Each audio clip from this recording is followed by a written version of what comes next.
Voilà. Écrivez ça partout. Voilà, il y a un sentiment anti-tel. Ce n'est pas un sentiment. C'est une exigence de justice. Nous vous disons non au nom de notre vie. Ça terminé. Retirez vos troupes. On ne veut plus voir de soldats des anciennes puissances négrières, coloniales, néocoloniales, des puissances impériales. On ne veut plus en voir un seul sur le sol africain. Vous les retirez tous, sans exception. C'est ça le message de l'Afrique. Vous avez compris? Donc, Talon, qui prétendait ne pas avoir entreposé au Bénin des hommes hostiles au Niger, maintenant, il reçoit l'Anglais, le commandant de l'armée américaine en Afrique, qui vient lui dire « Je vais installer une base militaire américaine ». Que disent alors les derniers Béninois qui soutenaient Talon? Qu'est-ce qu'une base militaire américaine vient faire au Bénin? Sur la terre de Glélé, sur la terre de Béhanzin, sur la terre de Mathieu Kérékou. Qu'est-ce qu'une base militaire américaine vient faire? Que les talonistes, ou du moins ce qu'il en reste, qu'ils viennent répondre.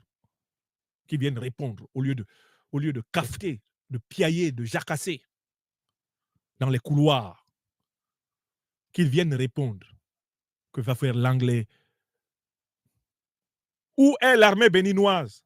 Émasculée par Talon, humiliée par Talon, chosifiée par Talon, rienifiée par Talon, qui se permet de faire venir des soldats rwandais, des soldats du dictateur Kagame, qui ne tolèrent aucune voix, aucun débat depuis 30 ans au Rwanda, qui arme le M23, entre au Congo pour le piller et qui se permet de signer une convention de commercialisation des minerais stratégiques du Congo, alors qu'il n'y a rien dans le sous-sol rwandais.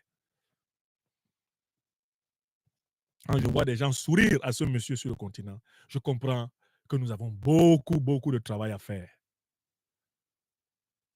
Vous avez compté le nombre de millions de Congolais que nous avons perdus? Est-ce que vous comptez le nombre de millions de Congolais que nous avons perdus? Vous savez, le génocide inter-rwandais a fait moins de morts que le génocide congolais. On parle beaucoup du génocide rwandais. Ce sont nos frères, les Rwandais. Ce sont nos sœurs, c'est notre sang. Nous sommes Rwandais. Parce que le Rwanda, c'est l'Afrique. Mais le génocide des Tutsis et des Hutus modérés du Rwanda, il a fait combien de morts? On parle d'un peu plus d'1 million. N'est-ce pas? En République démocratique du Congo, Kagame est complice d'un génocide qui a provoqué combien de morts? On est maintenant à plus de 6 millions. Ça fait au moins 6 millions de personnes. C'est au moins 6 fois plus, bientôt 10 fois plus de personnes qui ont perdu la vie à cause de cette agression qui est soutenue par les impérialistes occidentaux. Vous prenez les soldats de ce monsieur, comme l'a fait Touadéra à Bangui, vous les mettez autour de vous. À partir de là, dans quelle lutte d'émancipation vous êtes? Le Rwanda émancipe qui? Vous voyez quelqu'un qui est en train de détruire le Congo, de faire mourir les Congolais et de se moquer d'eux parce qu'il est soutenu par les Anglo-Américains et tous ces Européens-là. Et vous lui souriez. Vous lui souriez. C'est là qu'on sent que les voix qui devaient parler pour l'Afrique ont amplement disparu. L'Afrique manque des voix pour parler pour elle. Quand les Sankara étaient là, quand les Cabral étaient là, quand les Nyerere étaient là, quand les Samora Machel, les Mandela, les Kadhafi étaient là, quand les Gamal Abdel Nasser, les Sékou Touré étaient là, ça n'aurait pas été aussi simple, ce qu'on fait au Congo actuellement. Et c'est ça que Talon veut faire au Niger. Un petit État en superficie, le Bénin, utilisé comme cheval de Troie pour pulvériser, pour faire exploser un grand État de plus d'1 million de kilomètres carrés. C'est le modèle rwando-congolais que l'OTAN veut appliquer. C'est le modèle rwando-congolais que l'OTAN veut appliquer contre le Niger. Strictement le même modèle. Vous avez compris? Voilà. Mais ce sont des millions de Congolais qui meurent. Comment pouvons-nous être africains et accepter ce qui se passe au Congo? Qu'est-ce que c'est que cet Africain qui marche actuellement sur la planète et qui considère ce qui se passe au Congo comme quelque chose de banal? Es-tu africain? Es-tu africaine? Si tu acceptes ça, des peuples entiers, des familles entières marchant dans la nuit, sous la pluie, dans le froid, dormant dans la broussaille, parce que Kagame attaque pour voler le diamant, voler l'or. Et ce monsieur-là, qui attaque, vous lui donnez l'occasion d'amener ses troupes en Afrique de l'Ouest. Et vous lui souriez. Je vois des gens qui lui sourient. Vous souriez à qui? Qui est Kagame pour nous?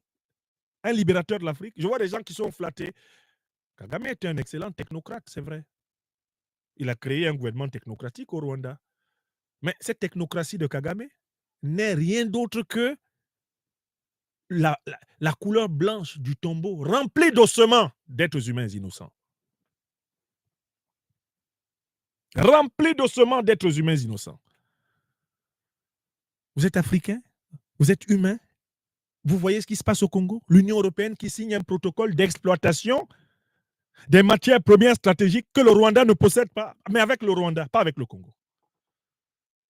Et ce niais de Tshisekedi qui se promène partout, faisant semblant d'être la solution, alors qu'il fait partie du problème. Alors qu'il fait partie du problème, puisqu'il est soumis au même maître que Kagame. Non, je voulais vous parler de Talon, et puis je suis obligé de parler de ces patrons rwandais. Donc, je dis que ce 16 juin, j'ai dit à Patrice Talon que selon mon analyse, il a décidé d'être un problème, lui tout seul, pour l'Alliance des États du Sahel. Talon, l'individu Talon est un problème. C'est lui qui a décidé ça, lui tout seul. Je lui souhaite beaucoup de courage. Parce qu'entre-temps, je sais que le peuple béninois l'a vomi. Je connais des Béninoises et des Béninois qui ont soutenu Talon et qui ne le connaissaient pas bien, qui ne savaient pas comment il avait monté sa fortune en escroquant l'État béninois.